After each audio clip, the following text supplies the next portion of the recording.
నేనే ఇంకా నేనే రంగంలో దిగుతా బిడ్డ. నువ్వు గట్లా చెబితే గట్లా చేస్తా, నీ మాట అయితే నిలబెడతావు.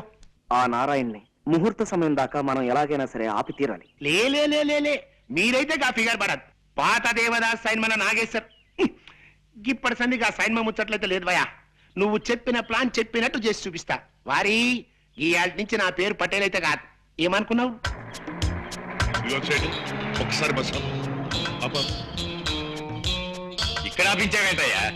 సేటు ఒక్కసారి ఆ బొద్దుడు ఎవరో జమీందారు దానం ఇస్తాయట. ఆ దానం పుచ్చుకునే ఛాన్స్ మనకే రావచ్చు. ఓ చూపు చూసుకెళ్దామయ్యా.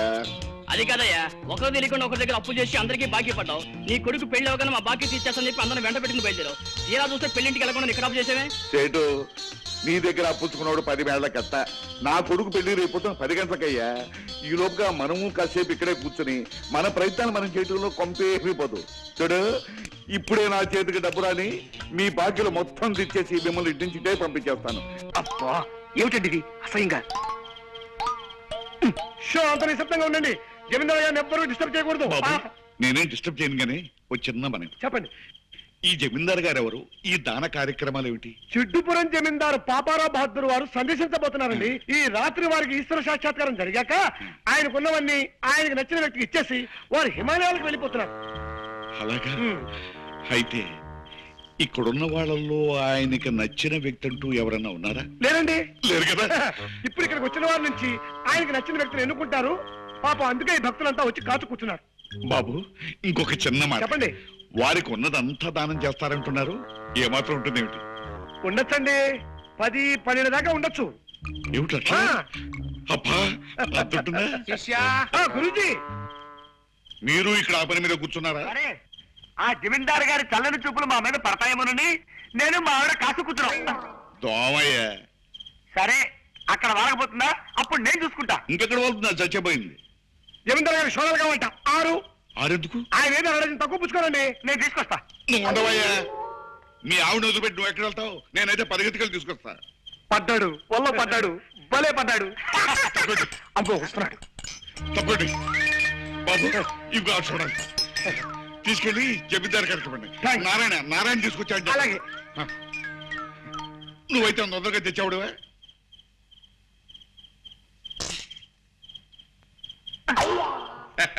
కొడదాం అనుకున్నావే. జమీందారు గారు వచ్చేస్తారు.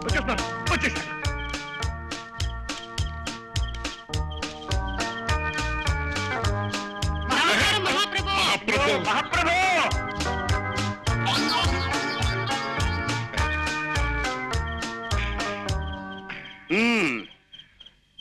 ఇక్కడ ఉన్న వాళ్ళల్లో నాకు ఈ భక్తుడు బాగా నచ్చాడు.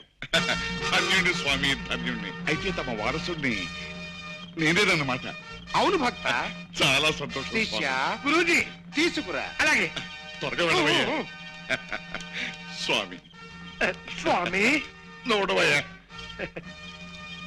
భక్త, నాకున్నవి ఇవి అన్నీ నీకు సమర్పిస్తున్నాను. ఈ కాగితంలో ఆస్తుల లిస్టులన్నీ ఉన్నట్టున్నాయి. ధన్యుడి స్వామి. ఇదేమిటి అప్పు లిస్టు ఉన్నేమిటి? శిష్య, నాకున్నవన్నీ అర్పించాను, హాయిగా అనుభవించు. శిష్య కరోతి మాం భబ్రాచమానం భజగోయ్యా. ఆస్తిపాస్తులు వస్తాయని ఆశపడి ఇంత శ్రమ పడితే ఇదిగో ఈ చిప్ప, ఈ కర్ర, ఈ అప్పు లిస్ట్ ఇస్తావు నాకు. శిష్య పదని బయలుదేరదాం. ఓరి దొంగ శిష్య, వాడికి 10-12 దాకా ఉంటాయన్నావు కదా. తప్పే ఉంది, చూసుకోండి. లిస్టు 10-12 పైన ఉంటాయి. ఏమిటి నువ్వు అన్నది అప్పుల లిస్టా? నేను ఆస్తుల లిస్ట్ అనుకున్నాను కదా. అది నీ పొరపాటయా. కూడా తిరు.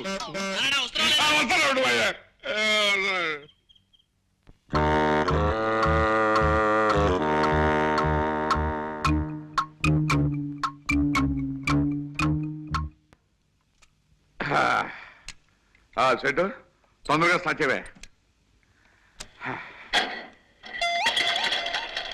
మళ్ళీ ఏమైందయ్యా? దిగి కాస్త తొయ్యండి. ఓన్లీ బస్సు 100కి బంపర్ లాంటి తగలా. ఇదెక్కడ దిక్కుమాలిన బస్సు అయ్యా బాబు.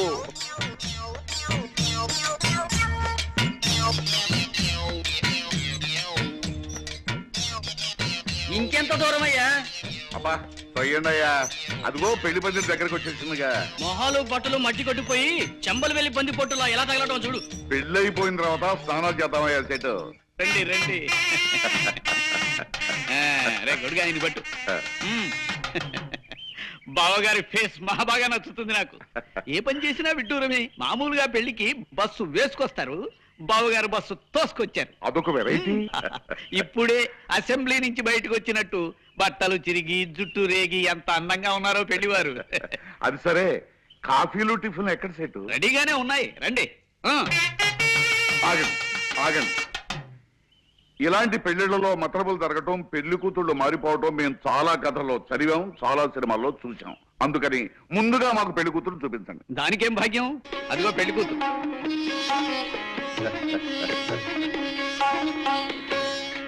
చెట్లు మీ కొంపల్లో మంచి కిందపు చెట్లు మొలవా. చూడండియ్యా, నా కోడల్ని లక్ష్మీ కళ తాండవిస్తుందయ్యా. ఆ నెక్లెస్ చూసారా డైమండ్స్, ఆ గొలుసు చూసారా డైమండ్స్, ఆ దిద్దులు చూసారా ఆల్ డైమండ్స్. బావగారు అవునవును, కానీ మీరే మరీ పెళ్లి పందిరి వేసిన కూలీలాగా ఉన్నారు. మీ ఫేసులు జనాలకి నచ్చావు. కాస్త ఒళ్ళు తోముకుని టిఫిన్ మెద్దరు గాని. ఇది బాగుంది. అరే పాపారావు జమీందారా, అవునల్లా సేటు నీ పళ్ళుడిపోయి బంగారు పళ్ళు రాను. నిన్ను నమ్ముకుంటే కొంప ముంచావు కదటయ్యా. ఆస్తి వస్తుంది కదా అని ఆశపడితే అప్పులు ఆ మొహన కొడతావా? అవును, సన్యాసం పుచ్చుకోవాలనుకున్న వాడివి పెళ్లికొచ్చావేంటి? నీ తండ్రి కాన్నే ఉంది భయ తమాసా. ఎట్లయినా సన్యాసం పుచ్చుకుంటున్నా కదా, ఆఖరితో పాగా సాయిన్మా చూద్దామని పోయినా. ఏం సాయిన్మా అనుకున్నావు? గదేను భయ్యా, పాండవులకు అందరు కలిసి జంగల్ పోతారు చూడు, పాండవ వనవాసం. గది చూసిన జబర్దస్త్ పిక్చర్ అనుకో రాదు. జరంత స్టోరీ చెప్తారా? మరి నువ్వేం ఫిగర్ చెప్తా. పిలవని పేరంటానికి తగలడ్డావు అన్నమాట. నీ దిక్కుమాలిన ఫేస్ వేసుకుని నా ఇంట్లో పెళ్లికి రావడానికి సిగ్గులేదురా నీకు? రే జగంగా, మాటలు జాగ్రత్తగా రాని. నాకు కనుక తిక్కరేగిందంటే మా అబ్బాయి చేత విడాకులు ఇప్పించేస్తా. నీ అబ్బాయి చేత విడాకులు కాకపోతే విస్తరాకులు ఇప్పించుకో. నాకే మాటదారకు. మా వాడెవడో తెలుసా? ఎవడైతే నాకే. నీలాగా నికృష్ట ఫేస్ గలవాడై ఉంటాడు. ఆ నికృష్ట ఫేస్ గలవాడే మీ అదృష్ట ఫేస్ దాని మొగుడు కాబోతున్నాడు రా. అంటే రాంబాబు ఎవరో తెలుసా? మా అబ్బాయి. ఎస్వీళ్ళేడా నీ తండ్రి బరాబర్ నీ లెక్కే ఉంటాడు భయ్. గాడేం చేసింది తెలుసా? గిట్ల సింహాసనం మీద కూకుని తొడగొట్టి రాయే అని పిలిచిండు. ఎవరిని? ఎవరు నాకే తెలుసు. సాయిత్రమ్మన భయ్. ఆ. కదా ఎవరనుకున్నావు? సాయిత్రమ్మ. ఎవడు పిలిస్తాడు గట్ల వస్తుందా? నేను రాను పోరా అన్నది. గప్పుడు ఏం చేసింది తెలుసా? గింత బొజ్జ గిట్లుంటది భయ్, మీసాలు గిట్లా. మిక్కిలేని గాళ్ళేడా గాని పిలిచి తీసుకురారా అన్నాడు. గాడి పోయి రాయే అని పిలిచిండు. నేను రానుకున్నది. తండ్రి ఎస్సీవాడు పిలిస్తేనే రాలే, మిక్కిలేని గాడి పిలిస్తే వస్తుంది భయ్. నేను రానుపోరా అన్నది. గప్పుడు మిక్కిలేని గానికి గుస్సా వచ్చింది భయ్. ఏం చేసింది తెలుసా? సర ఇచ్చుకొచ్చి సెంటర్లో గుంజుండు. ఇదంతా ఎవరు చూస్తాను తెలుసా? ఎంటి ఓడి చూస్తాను బిడ్డ. ఎంటి ఓడి అంటే ఏమనుకున్నావు? హిందుస్థాన్ లాగా అంటే యాక్టర్ లేడు. దాని లెక్క ఎవ్వడు యాక్టింగ్ చేయలేడు భయ్. జబర్దస్త్ యాక్టింగ్ చేస్తాడు అనుకో. కానీ ఏం చేస్తాడు? గద పట్టుకుని పిసుకుతా ఉన్నాడు. గంత భయ్ పాత బిడ్డల పిక్చర్లు అంటే ఇట్లనే ఉంటాయి. గంత పెద్ద యాక్టర్ కూడా గద పట్టుకుని పిసుకుతా ఉంటాడు. బాబు నువ్వు మాత్రం నన్ను చంపొద్దు. నన్ను వదిలిపెట్టి నీకు దండం ఎట్లా పెడతాను. కాదు భయ్, నువ్వు గట్ల ఏం ఫిగారు వరకు.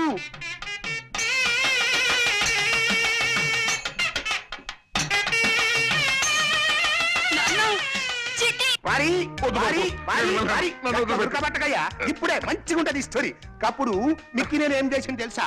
సాయిత్రమ్మ చీర పట్టుకుని గుంజబట్టిండు. అప్పుడు సాయిత్రమ్మ ఏం చేసింది తెలుసా? తెలీదు. ఇట్లా పైకి చూసి కృష్ణ అన్నది. బావగారు, మీరు ఇంకా కథ వింటూ ఇక్కడే నుంచున్నారేమిటి? అవతల సుముహూర్తానికి టైం అయిపోతుంది. రండి వెళ్దాం. వెళ్ళమదండి. నన్ను వదిలు బాబు. మీకు రిజర్వ్ బ్యాంకు పుట్ట, 100 ఏళ్ళు పిల్లా పాపలతో హాయిగా వర్తిల్లండి. బావగారు, ఆ చేత్తోనే ఆ పక్కన ఇంకో 2 గంటల్ని కనీసం స్టేట్ బ్యాంక్ లెవెల్లో అయినా దీవించేయండి. అలాగే కానీ ఓ పని అయిపోతుంది. ఇదేమిటయ్యా, నీ కూతురు అక్కడ ఉందేమిటి? మరి ఏమ్మా ఎవరు? నీ కోడలు. ఓసి నీ మొగుడు మినిస్టర్ అవ్వా? ఎవరు నువ్వు? సుమతి. సేటు, నువ్వు సేటు కాదు, కేటువి. నీ కూతుర్ని మా అబ్బాయికి ఇచ్చి పెళ్లి చేస్తానని నమ్మించి ఇంత మోసం చేస్తావా? ఆగండి. ఎవరిది మోసం? తన కాబోయే అల్లుడు యోగ్యుడై ఉండాలన్న కోరికతో నన్ను పరీక్షించడానికి ఆయన అన్న ఓ చిన్న మాట పట్టుకుని శుభలేఖలు వేయించి శాంతి ద్వారా జగన్నాథం గారి ఆస్తి మొత్తం కాజేయాలని చూస్తున్న మీద ఆయందా? ఏదేమైనా సరే నేను ఈ పెళ్లి ఒప్పుకోను. అసలు మా వాడికి పెళ్లి జరగలేదు. వెంటనే మరో పెళ్లి జరిపిస్తాను. చేసుకో చక్రపాణి, ముహూర్తం జరిగిపోయింది. అయినా ఏం పర్వాలేదు. ఈ పెళ్లిని కాదని నిన్ను నమ్ముకున్న ఆ పిల్లని కాలానికి కర్మానికి వదిలేసి మరో లక్షాధికారి కూతురికిచ్చి పెళ్లి చేస్తాడు మీ నాన్న. చేసుకో. ఆ పెళ్లి జరిగిన కొంతకాలానికి ఓ కోటీశ్వరుడు ఎదురైతే తన కోడలి మెళ్ళో మంగళసూత్రం తనే తెంచేసి వీలైతే ఆ పిల్ల మీద కిరసనాలు పోసి తగలేసి ఆ కోటీశ్వరుడు కూతురికిచ్చి పెళ్లి చేస్తాడు మీ నాన్న.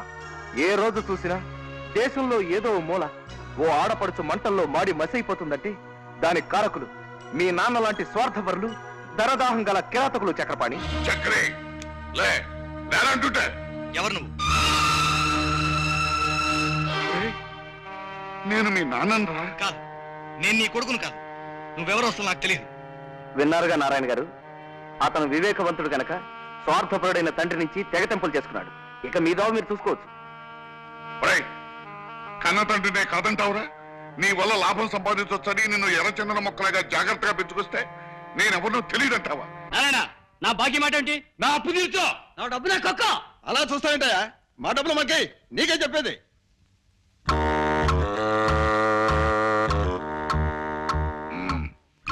ఏదేదో అనుకున్నాను, ఏదో జరిగిపోయింది. బాబు, మీ బాకీలన్నీ ఇచ్చేస్తాను. కొంచెం నన్ను కిందకి దింపండి. మీలో ఎవరి దగ్గరైనా ఓ 5 ఉంటే. ఏం తమాషాగా ఉందా? కాదయ్యా, తల దిమ్మెక్కింది, వేడిగా ఒక కాఫీ అవుదామని. నీ గ్యాంగ్ అంతా కలిసి ఓ ప్రాంతీయ పార్టీ పెట్ట.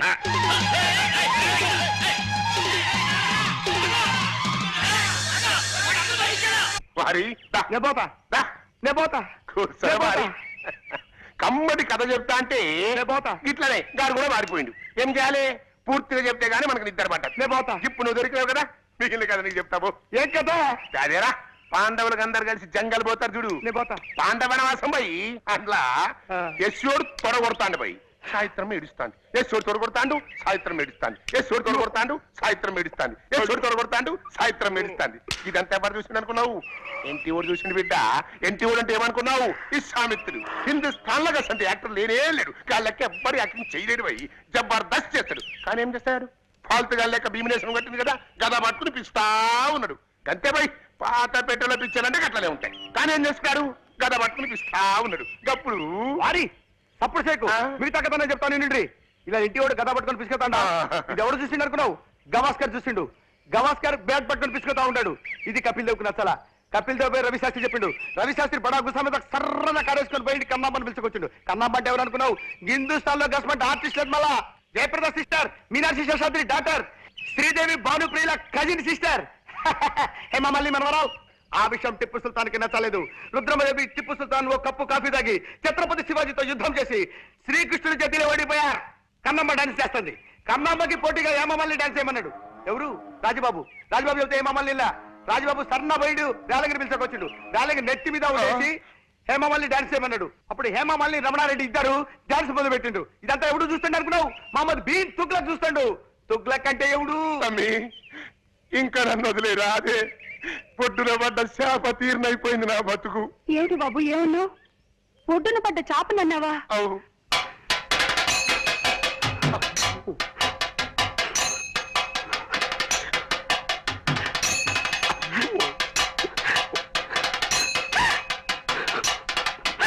బాబు అయ్యో అయ్యో